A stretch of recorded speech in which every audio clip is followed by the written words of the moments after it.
नमस्कार, फूड जल्लोषमध्ये आपले स्वागत आहे। आज आपण करणार आहे मक्याच्या पोह्यांचा चिवडा। तेल आपले छान तापलेले आहे। आता तेल चांगलं तापवून घ्यायचं व त्याच्यात मक्याचे पोहे तळून घ्यायचे। पोहे छान फुलतात तेल तापल्याने।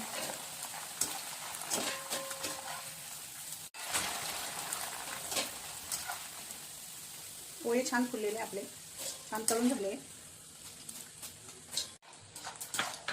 शेंगदाणे छान लालसर तळून घ्यायचे।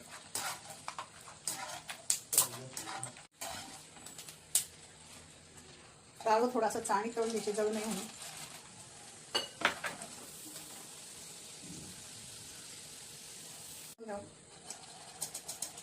खोबरं पण असं लालसर तळून घ्यायचं।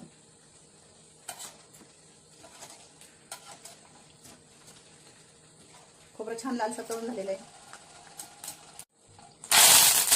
कढीपत्ता असा कुरकुरीत तळायचा, म्हणजे तो चिवडा असा आपला मग पडत नाही।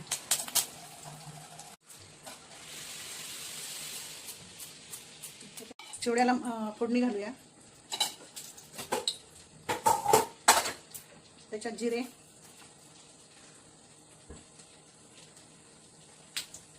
मोहरी छान तडतडू द्यायची। जिरे मोहरीचा स्वाद असा वेगळा छान लागतो तडतडल्याने।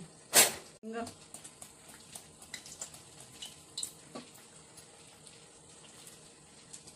हळद,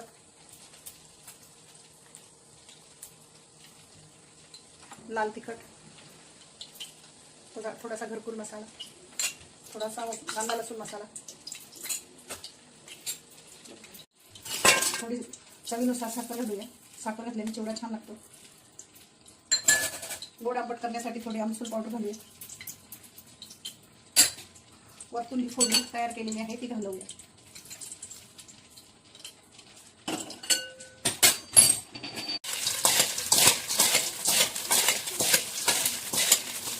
चिवडा छान असा मिक्स करून घ्यायचा।